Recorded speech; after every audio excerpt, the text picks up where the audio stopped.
Chapter 10 Kreacher's Tale. Harry woke early next morning, wrapped in a sleeping bag on the drawing-room floor. A chink of sky was visible between the heavy curtains. It was the cool, clear blue of watered ink, somewhere between night and dawn, and everything was quiet except for Ron and Hermione's low, slow, deep breathing. Harry glanced over at the dark shapes they made on the floor beside him. Ron had had a fit of gallantry and insisted that Hermione sleep on the cushions from the sofa so that her silhouette was raised above his. Her arm curved to the floor, her fingers inches from Ron's. Harry wondered whether they'd fallen asleep holding hands.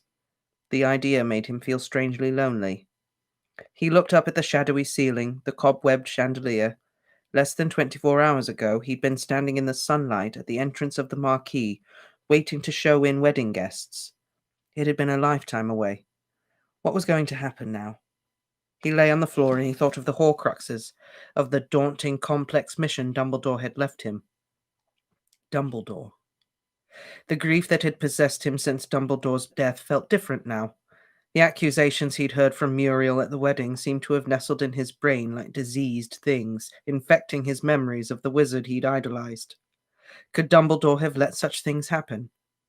Had he been like Dudley, content to watch neglect and abuse as long as it did not affect him? Could he have turned his back on a sister who was being imprisoned and hidden? Harry thought of Godric's Hollow, of graves Dumbledore had never mentioned there. He thought of mysterious objects left without explanation in Dumbledore's will, and resentment welled in the darkness. Why hadn't Dumbledore told him? Why hadn't he explained? Had Dumbledore actually cared about Harry at all? Or had Harry been nothing more than a tool to be polished and honed, but not trusted, never confided in? Harry could not stand lying there with nothing but bitter thoughts for company. Desperate for something to do, for distraction, he slipped out of his sleeping bag, picked up his wand, and crept out of the room. On the landing he whispered, "Lumos," and started to climb the stairs by wand light. On the second landing was the bedroom in which he and Ron had slept the last time they had been here. He glanced into it. The wardrobe doors stood open and the bedclothes had been ripped back. Harry remembered the overturned troll leg downstairs. Someone had searched the house since the Order had left. Snape? Or perhaps Mundungus, who'd pilfered plenty from this house before and after Sirius had died. Harry's gaze wandered to the portrait that sometimes contained Phineas Nigellus Black, Sirius's great-great-grandfather, but it was empty, showing nothing but a stretch of muddy backdrop. Phineas Nigellus was evidently spending the night in the headmaster's study at Hogwarts.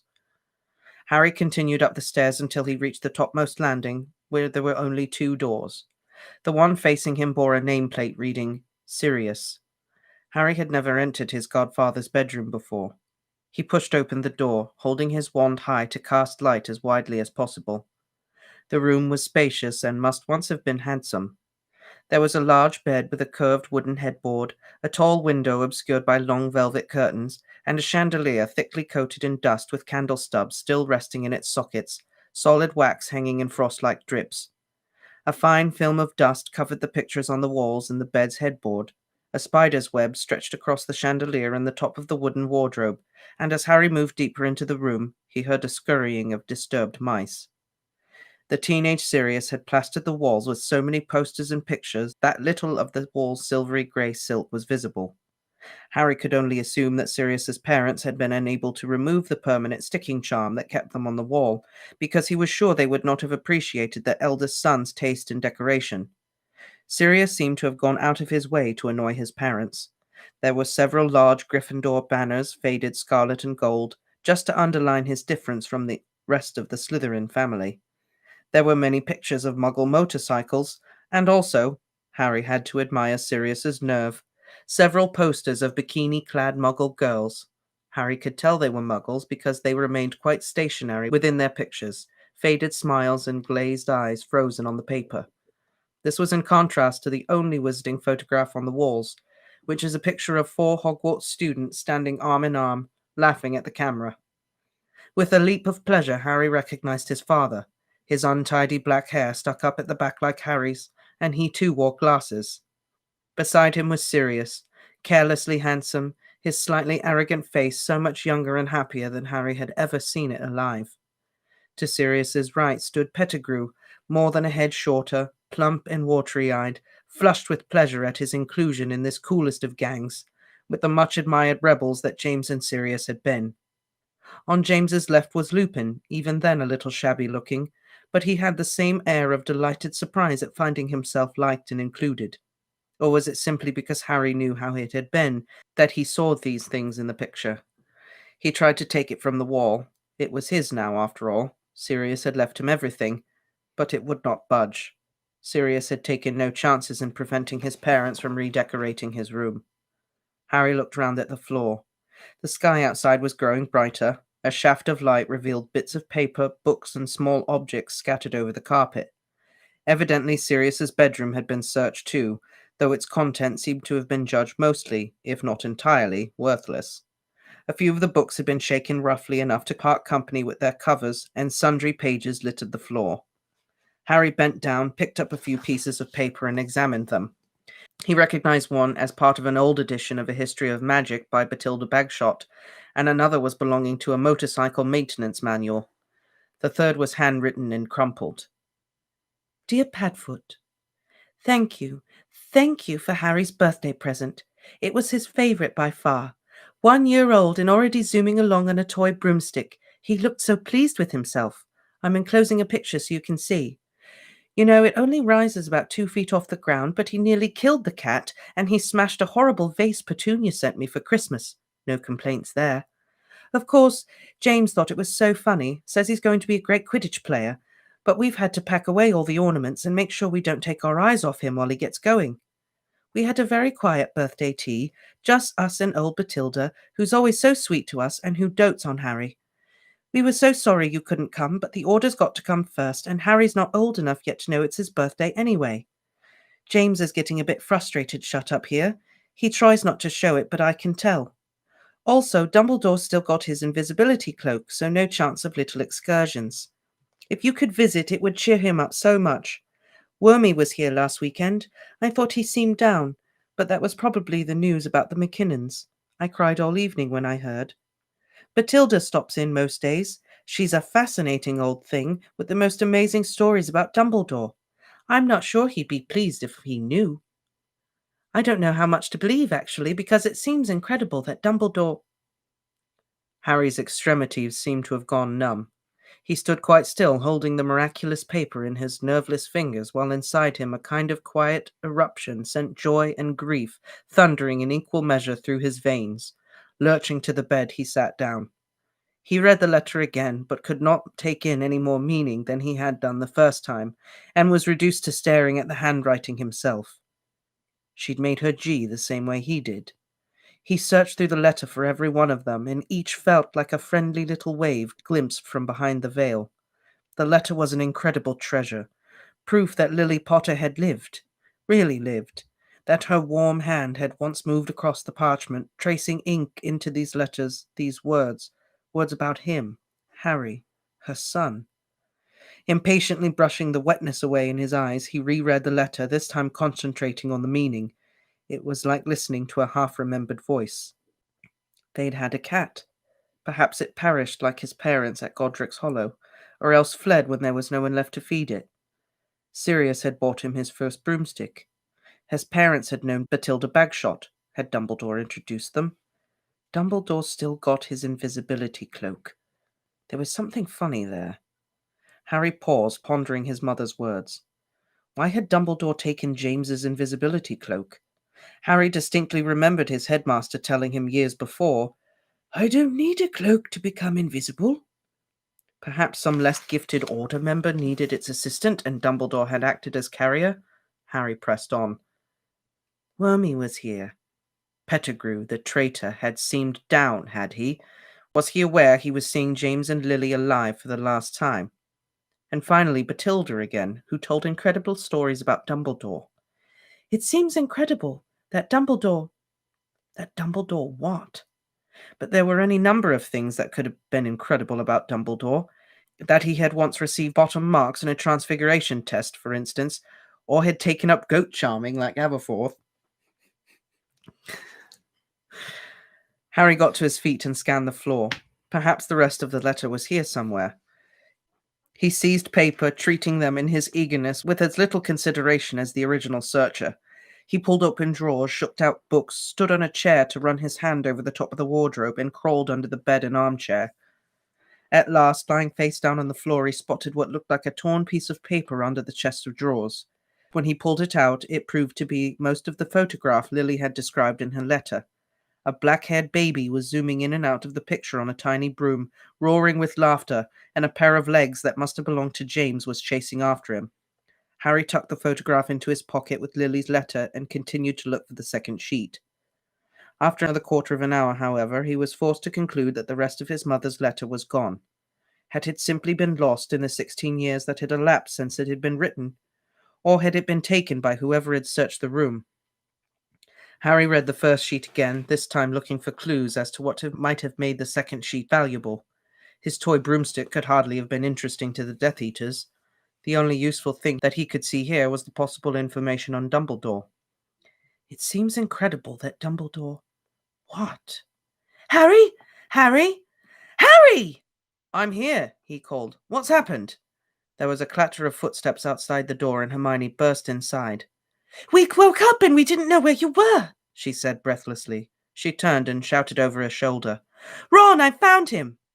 Ron's annoyed voice echoed distantly from several floors below. Good. Tell him from me he's a git. Harry, just don't disappear, please. We were terrified. Why did you come up here anyway? She gazed round the ransacked room. What have you been doing? Look what I've just found. He held out his mother's letter. Hermione took it and read it while Harry watched her. When she reached the end of the page, she looked up at him. Oh, Harry. And there's this, too. He handed her the torn photograph, and Hermione smiled at the baby zooming in and out of sight on the toy broom. I've been looking for the rest of the letter, said Harry, but it's not here. Hermione glanced round. Did you make all this mess, or was some of it done when you got here? Someone searched it before me, said Harry. I thought so. Every room I looked into on the way up had been disturbed. What were they after, do you think? Information on the Order if it was Snape. But you'd think he'd already have all he needed. I mean, he was in the Order, wasn't he? Well, then, said Harry, keen to discuss his theory, what about information on Dumbledore? The second page of this letter, for instance. You know this Bathilda my mum mentions. You know who she is? Who? Bathilda Bagshot, the author of A History of Magic, said Hermione, looking interested. So your parents knew her? She was an incredible magical historian. And she's still alive, said Harry. And she lives in Godric's Hollow. Ron's Auntie Muriel was talking about her at the wedding. She knew Dumbledore's family too. Be interesting to talk to her, wouldn't she? There was a little too much understanding in the smile Hermione gave him for Harry's liking. He took back the letter and the photograph and tucked them inside the pouch round his neck so as not to have to look at her and give himself away. I understand why you'd like to talk to her about your mum and dad and Dumbledore too, said Hermione. But that wouldn't really help us in our search for the Horcruxes, would it? Harry did not answer, and she rushed on. Harry, I know you really want to go to Godric's Hollow, but I'm scared. I'm scared at how easily those Death Eaters found us yesterday. It just makes me feel more than ever that we ought to avoid the place where your parents are buried. I'm sure they'd be expecting you to visit it. It's not just that, said Harry, still avoiding looking at her. Muriel said stuff about Dumbledore at the wedding. I want to know the truth. He told Hermione everything that Muriel had told him. When he'd finished, Hermione said, Of course, I can see why that's upset you, Harry. I'm not upset, he lied. I'd just like to know whether or not it's true. Harry, do you really think you'll get the truth from a malicious old woman like Muriel, or from Rita Skeeter? How can you believe them? You knew Dumbledore. I thought I did, he muttered. But you know how much truth there is in everything Rita writes about you. Doge is right. How can you let these people tarnish your memories of Dumbledore? He looked away, trying not to betray the resentment he felt. There it was again. Choose what to believe. He wanted the truth. Why was everyone so determined that he should not get it? Shall we go down to the kitchen? Hermione suggested after a little pause. Find something for breakfast. He agreed, but grudgingly, and followed her out of the landing and past the second door that led off it. There were deep scratch marks in the paintwork below a small sign that he'd not noticed in the dark. He paused at the top of the stairs to read it. It was a pompous little sign, neatly lettered by hand, the sort of thing that Percy Weasley might have stuck on his bedroom door. Do not enter without the express permission of Regulus Arcturus Black. Excitement trickled through Harry, but he was not immediately sure why. He read the sign again. Hermione was already a flight of stairs below him. Hermione, he said, and he was surprised that his voice was so calm. Come back up here. What's the matter? R.A.B. I think I found him. There was a gasp, and then Hermione ran back up the stairs. In your mum's letter? But I didn't see... Harry shook his head, pointing at Regulus's sign. She read it, then clutched Harry's arm so tightly that he winced. Sirius's brother? She whispered. He was a Death Eater, said Harry. Sirius told me about him. He joined up when he was really young and then got cold feet and tried to leave. So they killed him. That fits, said Hermione. If he was a Death Eater, he'd have access to Voldemort. And if he became disenchanted, then he would want to bring Voldemort down. She released Harry, leaned over the banister and screamed, Ron! Ron, get up here, quick! Ron appeared, panting, a minute later, his wand in his hand. What's up? If it's massive spiders again, I want breakfast before... He frowned at the sign on Regulus's door, to which Hermione was silently pointing. What? That was Sirius's brother, wasn't it? Regulus Arcturus... R.A.B. The locket! You don't reckon? Let's find out, said Harry. He pushed the door.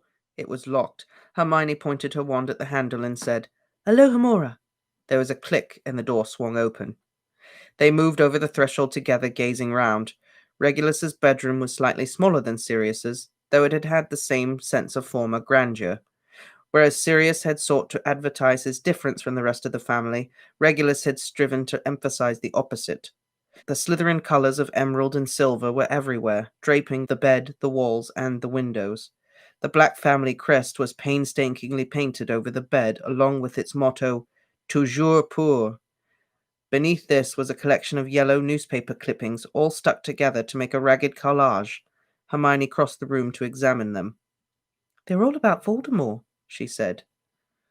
Regulus seems to have been a fan for a few years before he joined the Death Eaters.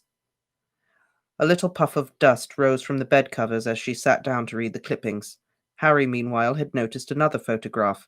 A Hogwarts Quidditch team was smiling and waving out of the frame. He moved closer and saw the snakes emblazoned on their chests, Slytherins. Regulus was instantly recognizable as the boy sitting in the middle of the front row. He had the same dark hair and slightly haughty look of his brother, though he was smaller, slighter, and rather less handsome than Sirius had been. He played Seeker, said Harry. What? Said Hermione vaguely. She was still immersed in Voldemort's press clippings. He's sitting in the middle of the front row. That's where the Seeker... Never mind, said Harry, realizing that no one was listening. Ron was on his hands and knees, searching under the wardrobe. Harry looked round the room for likely hiding places and approached the desk. Yet again, someone had searched before them. The drawer's contents had been turned over recently, the dust disturbed, but there was nothing of value here. Old quills, out-of-date textbooks that bore evidence of being roughly handled, a recently smashed ink bottle, its sticky residue covering the contents of the drawer. There's an easier way, said Hermione as Harry wiped his inky fingers on his jeans. She raised her wand and said, Accio locket! Nothing happened. Ron, who'd been searching the folds of the faded curtains, looked disappointed. Is that it, then? It's not here. Oh, it could still be here, but under counter-enchantments, said Hermione. Charms to prevent it being summoned magically, you know. Like Voldemort put on the stone basin in the cave, said Harry, remembering how he'd been unable to summon the fake locket. How are we supposed to find it, then? Asked Ron. We search manually, said Hermione. That's a good idea, said Ron, rolling his eyes, and he resumed his examination of the curtains. They combed every inch of the room for more than an hour, but were forced finally to conclude that the locket was not there. The sun had risen now. Its light dazzled them even through the grimy landing windows. It could be somewhere else, though, said Hermione in a rallying tone as they walked back downstairs. As Harry and Ron had become more discouraged, she seemed to have become more determined. Whether he'd managed to destroy it or not, he'd want to keep it hidden from Voldemort, wouldn't he? Remember all those awful things we had to get rid of when we were here last time? The clock that shot bolts at everyone and those old robes that tried to strangle Ron? Regulus might have put them there to protect the locket's hiding place, even though we didn't realize it at... Harry and Ron looked at her. She was standing with one foot in mid-air, with the dumbstruck look of one who'd just been obliviated. Her eyes had drifted out of focus. At the time, she finished in a whisper. Something wrong? Asked Ron. There was a locket. What? Said Harry and Ron together. In the cabinet in the drawing room. Nobody could open it. And we... Harry felt as though a brick had slid through his chest into his stomach. He remembered. He'd even handled the thing as they passed it around, each trying to prise it open. It had been tossed into a sack of rubbish along with the snuff box of walk-cap powder and the music box that made everyone sleepy. Kreacher nicked loads of things back from us, said Harry. It was his only chance, the only slender hope left to them, and he was going to cling to it until he was forced to let go. He had a whole stash of stuff in his cupboard in the kitchen. Come on. He ran downstairs, taking the steps 2 at a time, the other 2 thundering along in his wake. They made so much noise that they woke the portrait of Sirius's mother as they passed through the hall. Filth! Mudbloods! Scum! She screamed after them as they dashed down into the basement kitchen and slammed the door behind them. Harry ran the length of the room, skidded to a halt at the door of Kreacher's cupboard and wrenched it open.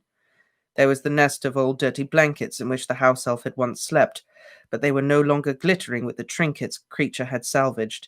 The only thing there was an old copy of Nature's Nobility, a wizarding genealogy. Refusing to believe his eyes, Harry snatched up the blankets and shook them. A dead mouse fell out and rolled dismally across the floor. Ron groaned as he threw himself into a kitchen chair. Hermione closed her eyes. It's not over yet, said Harry, and he raised his voice and called, Kreacher! There was a loud crack, and the house elf that Harry had so reluctantly inherited from Sirius appeared out of nowhere in front of the cold and empty fireplace. Tiny, half-human-sized, his pale skin hanging off him in folds, white hair sprouting copiously from his bat-like ears. He was still wearing the filthy rag in which they'd first met him, and the contemptuous look he bent upon Harry showed that his attitude toward his change of ownership had altered no more than his outfit. Master, croaked Kreacher in his bullfrog's voice, and he bowed low, muttering to his knees. Back in my mistress's old house with the blood traitor Weasley and the mudblood. I forbid you to call anyone blood traitor or mudblood, growled Harry. He would have found Kreacher, with his snout-like nose and bloodshot eyes, a distinctly unlovable object, even if the elf had not betrayed Sirius to Voldemort. I've got a question for you, said Harry, his heart beating rather fast as he looked down at the elf. And I order you to answer it truthfully, understand? Yes, master, said Kreacher, bowing low again. Harry saw his lips moving soundlessly, undoubtedly framing the insults he was now forbidden to utter. 2 years ago, said Harry, his heart now hammering against his ribs, there was a big gold locket in the drawing room upstairs. We threw it out. Did you steal it back? There was a moment's silence, during which Kreacher straightened up to look Harry full in the face. Then he said, Yes. Where is it now? Said Harry jubilantly as Ron and Hermione looked gleeful. Kreacher closed his eyes as though he could not bear to see their reactions to its next words. Gone. Gone, echoed Harry, elation flooding out of him. What do you mean it's gone? The elf shivered. He swayed. Kreacher, said Harry fiercely, I order you. Mundungus Fletcher, croaked the elf, his eyes still tight shut. Mundungus Fletcher stole it all. Miss Bella's and Miss Sissy's pictures, my mistress's gloves, the Order of Merlin first class, the goblets with the family crest, and... Kreacher was gulping for air. His hollow chest was rising and falling rapidly. Then his eyes flew open and he uttered a blood-curdling scream. And the locket! Master Regulus's locket! Kreacher did wrong! Kreacher failed in his orders! Harry reacted instinctively. As Kreacher lunged for the poker standing in the grate, he launched himself upon the elf, flattening him. Hermione's scream mingled with Kreacher's, but Harry bellowed louder than both of them. "Kreacher, I order you to stay still!" He felt the elf freeze and released him. Kreacher lay flat on the stone-cold floor, tears gushing from his sagging eyes. "Harry, let him up," Hermione whispered. "So he can beat himself up with a poker?" snorted Harry, kneeling beside the elf. "I don't think so. Right, Kreacher, I want the truth. How do you know Mundungus Fletcher stole the locket?" "Kreacher saw him," gasped the elf as tears poured over his snout and into his mouth full of greying teeth. "Kreacher saw him coming out of Kreacher's cupboard with his hands full of Kreacher's treasures.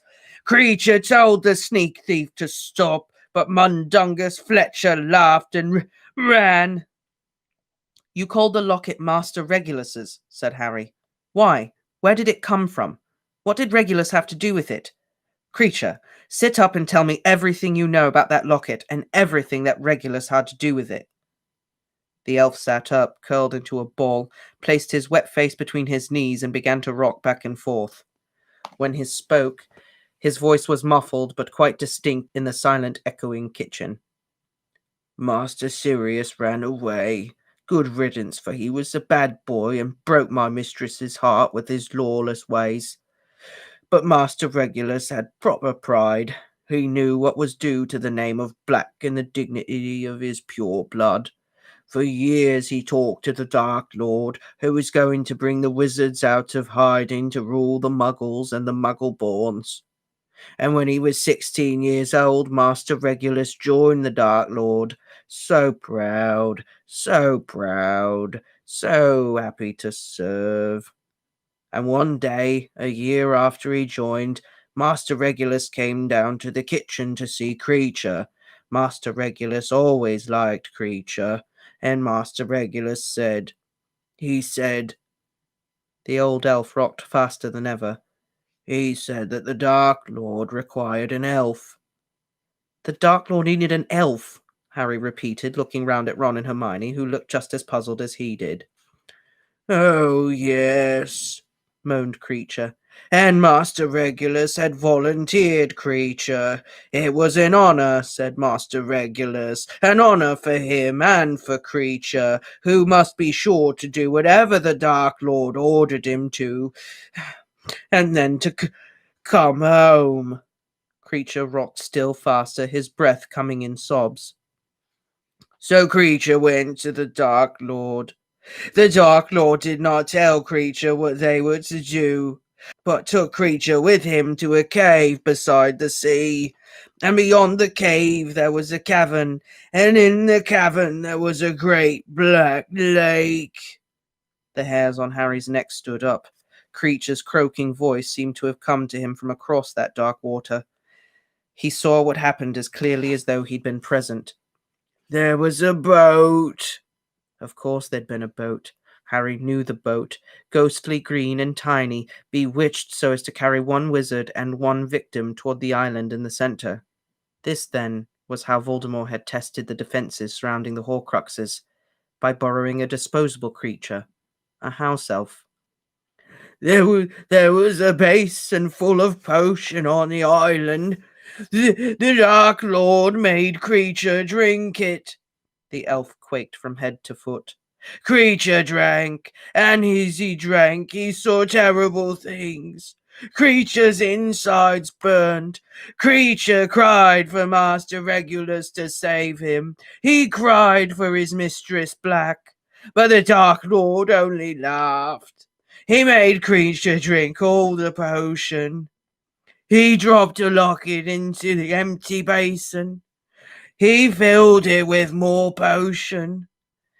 And then the Dark Lord sailed away, leaving Kreacher on the island." Harry could see it happening. He watched Voldemort's white, snake-like face vanishing into the darkness, those red eyes fixed piteously on the thrashing elf whose death would occur in minutes whenever he succumbed to the desperate thirst that the burning potion caused its victim. But here Harry's imagination could go no further, for he could not see how Kreacher had escaped. "Kreacher needed water. He crawled to the island's edge and he drank from the black lake. And dead hands came out of the water and dragged Kreacher under the surface. How did you get away? Harry asked, and he was not surprised to hear himself whispering. Kreacher raised his ugly head and looked at Harry with his great bloodshot eyes. Master Regulus told Kreacher to come back, he said. I know, but how did you escape the Inferi? Kreacher did not seem to understand. Master Regulus told Kreacher to come back, he repeated. I know, but, well, isn't it obvious, Harry? Said Ron. He disapparated. But you couldn't apparate in and out of that cave, said Harry. Otherwise, Dumbledore... Elf magic isn't like wizard's magic, is it? Said Ron. I mean, they can apparate and disapparate in and out of Hogwarts when we can't. There was silence as Harry digested this. How could Voldemort have made such a mistake? But even as he thought this, Hermione spoke, and her voice was icy. Of course, Voldemort would have considered the ways of house elves far beneath his notice, just like all the purebloods who treat them like animals. It would never have occurred to him that they might have magic he didn't.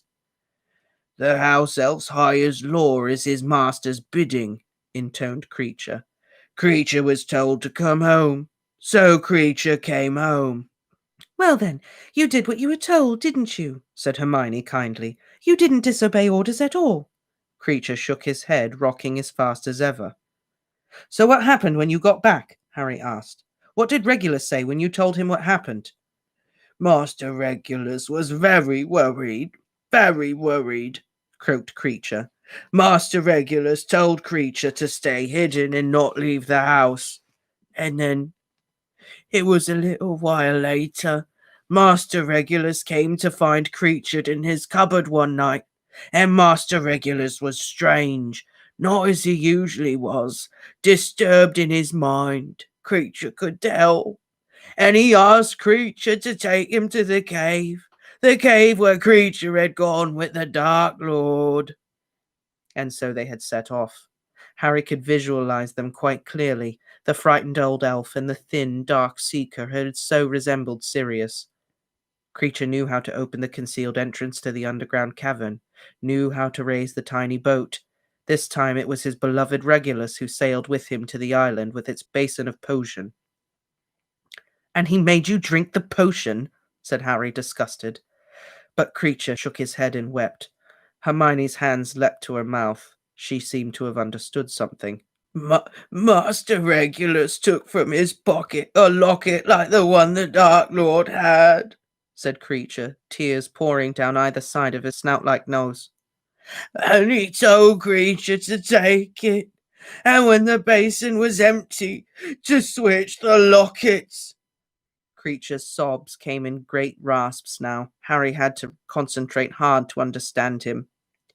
And he ordered Kreacher to leave without him, and he told Kreacher to go home and never tell my mistress what he'd done, but to destroy the first locket.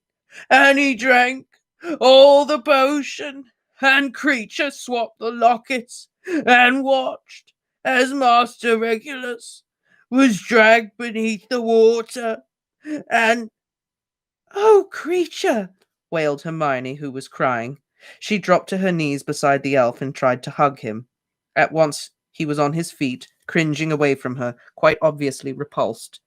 The mudblood touched Kreacher. He will not allow it. What would his mistress say? I told you not to call her mudblood, snarled Harry, but the elf was already punishing himself. He fell to the ground and banged his forehead on the floor.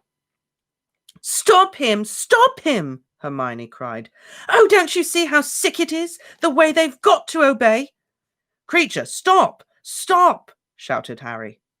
The elf lay on the floor, panting and shivering, green mucus glistening round his snout, a bruise already blooming on his pallid forehead where he had struck himself, his eyes swollen and bloodshot and swimming in tears.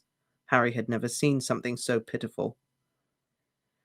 So you brought the locket home, he said relentlessly, for he was now determined to get the full story, and you tried to destroy it. Nothing Kreacher did made any mark on it, moaned the elf. "Kreacher tried everything he knew, but nothing would work.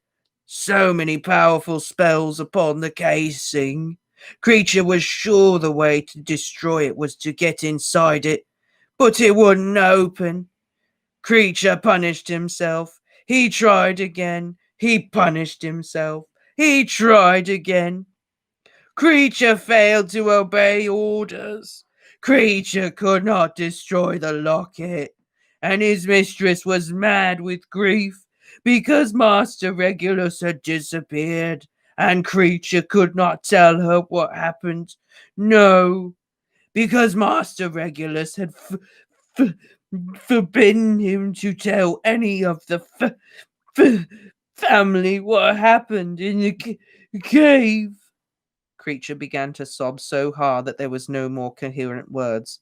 Tears flowed down Hermione's cheeks as she watched Kreacher, but she did not dare touch him again. Even Ron, who was no fan of creatures, looked troubled. Harry sat back on his heels and shook his head, trying to clear it. "I don't understand you, Kreacher," he said finally. "Voldemort tried to kill you.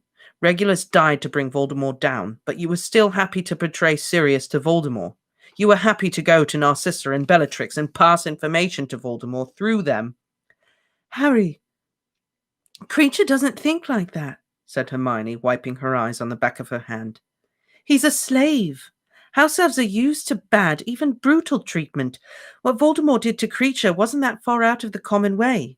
What do wizard wars mean to an elf like Kreacher?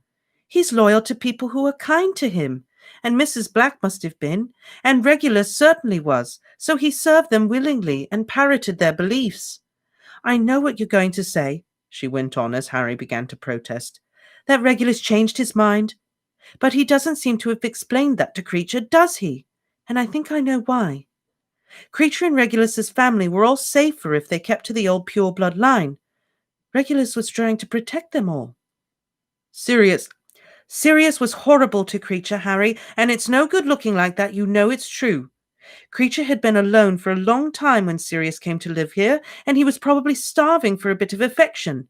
I'm sure Miss Sissy and Miss Bella were perfectly lovely to Kreacher when he turned up, so he did them a favor and told them everything they wanted to know. I've said all along that wizards would pay for how they treat house elves. Well, Voldemort did, and so did Sirius. Harry had no retort. As he watched Kreacher sobbing on the floor, he remembered what Dumbledore had said to him mere hours after Sirius's death. "I do not think Sirius ever saw Kreacher as a being with feelings as acute as a human's." "Kreacher," said Harry after a while, "when you feel up to it, please sit up." It was several minutes before Kreacher hiccuped himself into silence. Then he pushed himself into a sitting position again, rubbing his knuckles into his eyes like a small child. "Kreacher, I'm going to ask you to do something," said Harry. He glanced at Hermione for assistance. He wanted to give the order kindly, but at the same time he could not pretend that it was not an order. However, the change in his tone seemed to have gained her approval. She smiled encouragingly. "Kreacher, I want you to please go and find Mundungus Fletcher. We need to find out where Master Regulus's locket is. It's really important. We want to finish the work Master Regulus started. We want to ensure he didn't die in vain." Kreacher dropped his fists and looked up at Harry. "Find Mundungus Fletcher," he croaked. "And bring him here, to Grimmauld Place," said Harry. "Do you think you can do that for us?" As Kreacher nodded and got to his feet, Harry had a sudden inspiration. He pulled out Hagrid's purse and took out the fake Horcrux, the substitute locket in which Regulus had placed the note to Voldemort. "Kreacher, I'd like you to have this," he said, pressing the locket into the elf's hands. "This belonged to Regulus, and I'm sure he'd want you to have it as a token of gratitude for what you—" "Overkill, mate," said Ron, as the elf took one look at the locket, let out a howl of shock and misery, and threw himself back on the ground. It took them nearly half an hour to calm down Kreacher, who was so overcome to be presented with a Black family heirloom for his very own that he was too weak at the knees to stand properly. When finally he was able to totter a few steps, they all accompanied him to his cupboard and watched him tuck up the locket safely in his dirty blankets, and assured him that they would make its protection their first priority while he was away.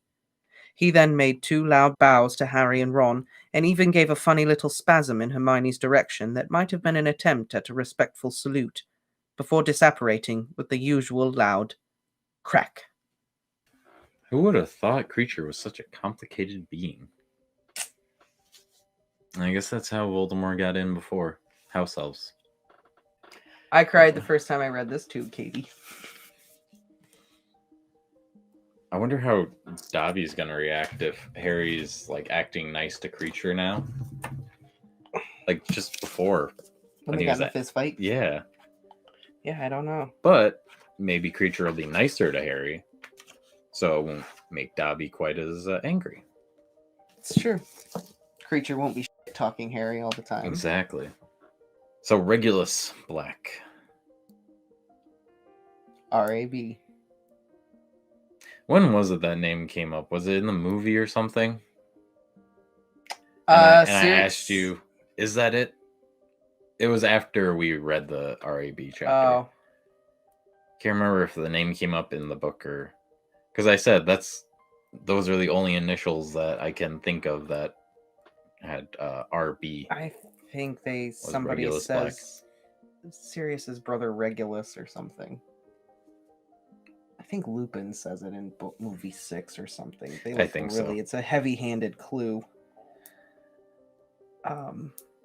Literally, no one else has those initials. In the book, you get it in book 5. Okay. But in the movie, I'm pretty sure somebody says some really heavy-handed stuff. Yes, early in book 6 as well. Because Slughorn shows Harry the picture of Sirius and Regulus together. Maybe that was it when we watched the movie, I think. I would have liked to have had the set. Yeah. What a brave, brave boy Regulus was. Mm-hmm. Like, all you knew about him was that he was the pure blood Death Eater brother that Sirius kind of talked shit about. Yep. And really, no one had any idea what a... But secretly... brave human being he was. He was all about getting rid of Voldemort. Mm-hmm. And he hurt my house elf. Yeah. POS. And he wouldn't do that to Kreacher. He would not make Kreacher go through that a second time. Mm-hmm. I don't know. When I first read that, I just was very overcome and impressed at the courage and integrity of character that Regulus had. Mm-hmm. Even though you never meet him, you never know anything about him, but the fact that he did that and he was so kind to Kreacher. Makes you wonder if Regulus was the one that tried to drag Harry in. That'd be f***ed up. Right? Yes, Kreacher was a brave boy. And yeah, the locket does appear in 5. That's when you first see the locket. Mm-hmm. That's a pretty cool callback. Right? Yeah. Oh, the locket, I can't open it. Junk. Throw it out. And God, Mundungus Fletcher, again. This dude. I'm just waiting for Harry to just beat the crap out of him. Tough look for my guy, Mundungus Fletcher, as they say in binge mode. If Mundungus keeps pushing his luck, Harry might be at the breaking point where he might mean Crucio. He may actually mean that curse. Katie, actually, it's a good point. I feel like the bodies had to be made into Inferi by Voldemort. Oh. You have to enchant them, so yeah, Regulus is probably... I thought it might just be an enchantment on the lake, so once you get dragged in... Kind of like a vampire, you know? If you get bitten by a vampire, you can turn into the vampire. If you're killed by an Inferi, you... become one? Or like a zombie, I guess, is a better analogy. I think necromancy is kind of really what it is. I think he'd have to go in there and enchant it. Well, yeah, but I assume the whole cave was enchanted. I don't know. Or the water, at least. What do you think about the theory that Crookshanks is the Potter cat? The Potter Cat. Ooh. Aww. Aww. I like That'd be a that. nice one. That's nice. I like that. I've never heard that before. That's cute. Yeah. That is really sad, though. That bit of the chapter where Harry's reading the letter. Mhm. We had a cat. What happened Finds to out Crookshanks is his cat. Hermione, give me my cat back. It's mine. And apparently he could ride a broomstick since he was 1 year old. One Right? years old. Already talented. Yeah. And Sirius bought him his first broomstick Mm-hmm. and his last broomstick. Yep. Still don't know how he got his money out of his vault to buy that broomstick. That's still. Yeah, because he was a fugitive at that point. So yeah. it's like, Yeah. But maybe the goblins don't care. They're like, look, I'm just here to make money. I'm yeah. not getting into this politics and criminal stuff. You want your money? Yeah, that's what this person just said. Would the goblins even care? Yeah. I feel like they probably don't. As long as they get their money and you don't Ludo Bagman them, they don't care. Yeah, exactly. Do you ever find out what happens to Ludo Bagman? Do we ever find out what happened to Ludo Bagman? No. Oh. He is on the run. He's just trying to stay away from all the goblins. On the run, or he's a bone buried beneath a shack. Like some other people. Oh, shit. I think Crookshanks may be the Potter Cat because he helps Sirius in book 3. That's true. Yeah. And he does attack Wormtail. Yeah, a lot. Mm-hmm. So maybe he knows. Maybe Crookshanks just knew. Yeah. The Potters send their regards.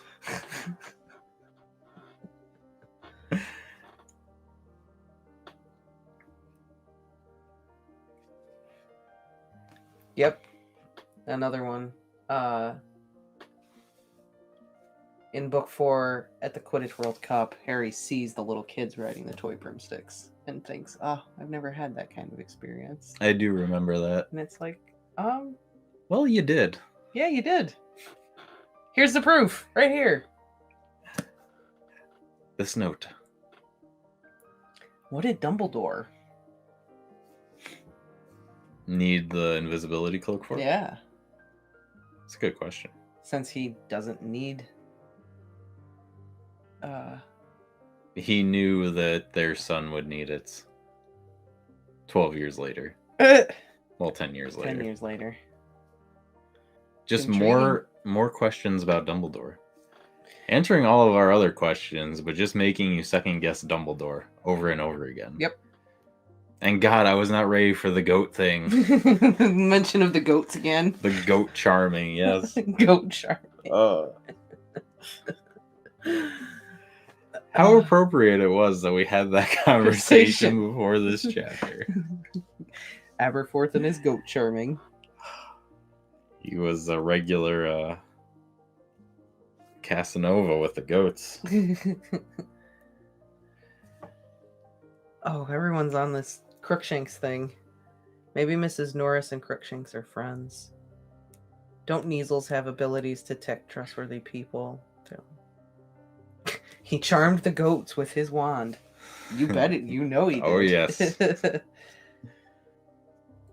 Where do the rest of the pets go when the students are in class? Like, owls go to the owlery, but what about the cats and the pygmy puffs?